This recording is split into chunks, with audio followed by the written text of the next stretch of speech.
ضعیف و شرایط عمل به آن. در آخر این قسمت با هم گوش میکنیم به سخنان گوهربار استاد مرحوم حاجی کریم برداخوند احمدی رحمت الله علیه در مورد غیر مقلدین و وصیت ایشان برای پایبندی به مذهب حنفی. شدایدن آخر قد çekirmişi ki hadis zayıf mi sahih mi? Zayıf dediği batıl dediği de Ehl-i Sünnet vel Cemaat Hanefi mezhep Ümmet-i İslam katibeten şu hakkında zayıf hadise vakti ki onun metni doğru olsa ya fezail-i amalli olsa o çarçobu şeriate göre şu nemediler kabul edilir deyiptir Müslümanlar. Bu fezail-i amal fezail-i hatta Huday tarafından gelen kitapta eğer bir kitap tafılsa ki şununla yanlışlık yok bolsun Müslümanlar onunla Allah'ın ayetlerini Kur'an'la yanlışlık mı oluyor Allah deyiptir وَلَوْ كَانَ مِنْ عِنْدِ غَيْرِ اللّٰهِ لَوَجَدُوا فِيهِ اِخْتِلَافًا كَثِيرًا. Eğer şu Kur'an Allah'ın tarafından bolmasa ondan buna köp ihtilaf olur. Yani hayti bir kitap Allah tarafından bolmasa hetmi şunun ne var yanlışlık bolacaklarına bir delil şey. O zaman şu taydan bu da bir kitap da içinde zayıf yok dadır. O yanlış da yok dadır. Ya olan ne kadar meseleleri ki şu arada yani ben hem mesele bu orta oklamacak ol yani. Ne kadar meseleleri ki Hanefi mezhebin yani kabul. O bir gayri muqallid onu kabul edinak. Ya selefi ulemalar şunu kabul edinak. Gelip de barahin bir gaptal aydıp o gaptal kabul etmezlik Müslümanlığın şey ümmet İslam'ın hakkında bir ulaqam bir xiyanatçı. İbn Humam rahmetullahi aleyh de aydıptır.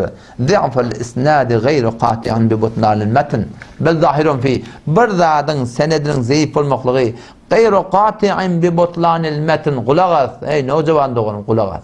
Metnin batıllığını deliller diye. فإذا تأيد بما يدل على صحته من القرائن كان تصحيحا.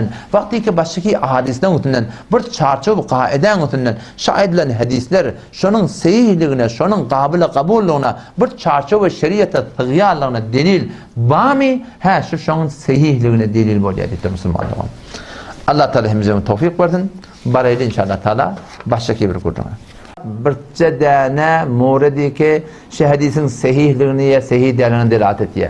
Baştaki ne kadar usuller var ki görsen hadis senet taiden bilkul batıl dat, hadis senet taiden kullen galat, hadis senet taiden kullen mevzu mağlub ama orta malakım ne oluyor? Metin doğru oluyor.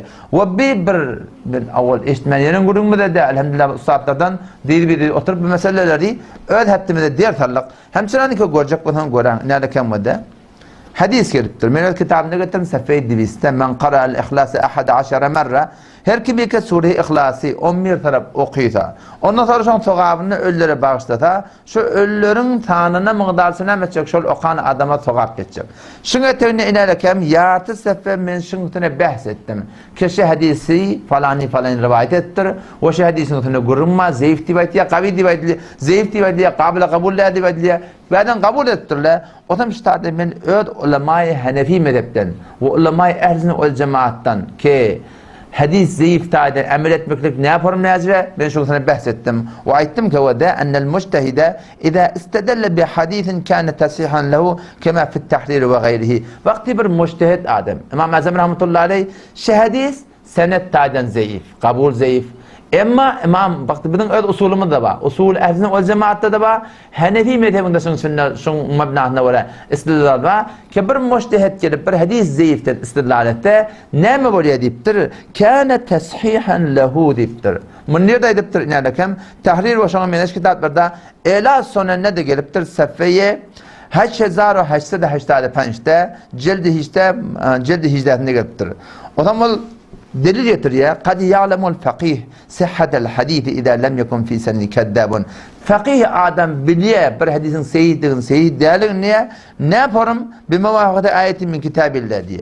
Bir Allah'ın kelamının aydan ne var bir cürgül ya hadis ya şonun baştaki mutabık usulü şeriat çıra edilen rivayet şonu cürgülüptü şon mebnat ne var hadisin emet yerle diye sahih dip diye hüküm veriyorlar diye. Ondan sonra da cildi devamında da Bab-ı Tariq-ı Sucud Safi 794'da da sahabe ila sonra getirdir ve kefâne sihhaten lil hadis istidlâle mujtehidun bihi deyiptir. Tümme aleyna el amelu bihi. Eğer kendi ki bir hadisin sahihliğine bir delil tutunuyat haçan vakti ki bir mujtehid şuna istidlal etse ve şuna memul bihi ümmette varsa velev inke baştaki adamlar, baştaki fukahalar, zatlar, baştaki muhaddisler ne Müslüman doğun şuna amal etmektir diye. Yani şunu aytacak olan o da ne kadar muratlar var ki senet arada yok. Senet doğru da. Orten metin doğru. O ne kadar vakit böyle metin doğru, senet doğru da. Bana delil olarak aytayan kefine. İnanırken ben delil okuyup benim Müslüman doğan. Niye de geliptir?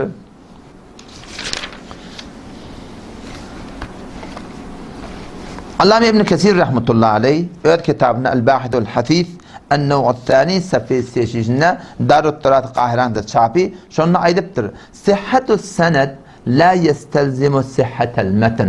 Bir hadisin senedinin doğru olmaklığı bir delil olmayan metnin doğru olmaklığı deyiptir. Onun tersine de var ya ve sıhhatul metn. Ortak metn doğru la yestelzimu sıhhatel sened. Bu da bana lazım aylandırmıyor. Yani metn doğru deyip senet doğru deyip olmuyor. Senet doğru deyip ne mi? Metn doğru deyip olmuyor. İşte da baştaki ne kadar usul gavayetleri var. Kimin avval geçen grubumuzda ayttım ha. Bir hadisin istilal edecek olsam ulemalar, fukahalar, muhaddisler şuna 150, 140, 110, 160'dan goyanrak şerait koyupturlar. Müslüman doğan men onun hiç halinden haberim yok. O şuna men cözveleri yaptı. Bu hukum bizim ulemalarımız yalandan bir hadisi istilal ettiği deyip bakayım. Şu hukum peş etmektedir. Müslüman doğan bilen hiç kayısı meseleden haber yok. Ve şu mantıkada men tamam cüret aydeyin. Şu mantıkada şu usul hadis istinbati mesaillerden kamil tuğyatında hiçbir alim ulema yok mantıkada kesidatlardan haber var. İnalekem Allah bin Cüzi rahmetullahi aleyh aytiye. Ve kad yekunul isnadu kulluhu thiqatun diye. Oradan da senet diye hemmeti diye kavi senet taydan hiç müşkül yok. Ve yekunul hadithu mevdu'an. Oradan hadis mevdu yani diye. Ev makluban diye. Ve hada as'abul ahval. Bu bir inki qiyin daç hadisi taydan. Seyan hadisi gelip istidlal etmek taydan. Ki oradan senette hiç müşkül yok diye. Ama metin mevzu olur diye. Oradan aslında maklub aslında başlayacak. Düşünüp olacak karşı kurduğun diye ne yaparım onu diye. O zaman şu taydan o da şuna menreş Müslüman doğrulan gelip de var ahim. Fakat o mantıkada şulan şuur kavga etmekte şu hukum. Fakat senet doğru olsa boluyor. Bes metin men iş yok olur başka kabahat ben cur geliyem ya gelmeyem. Ya oradan senet zayıf oldu mu bunu ebberamı edip koyuptur Müslüman doğun. Şulan alparyan do tertibi ehl-i sünnet vel cemaat cemhur ümmeti kullu Müslüman doğun şulan alparyan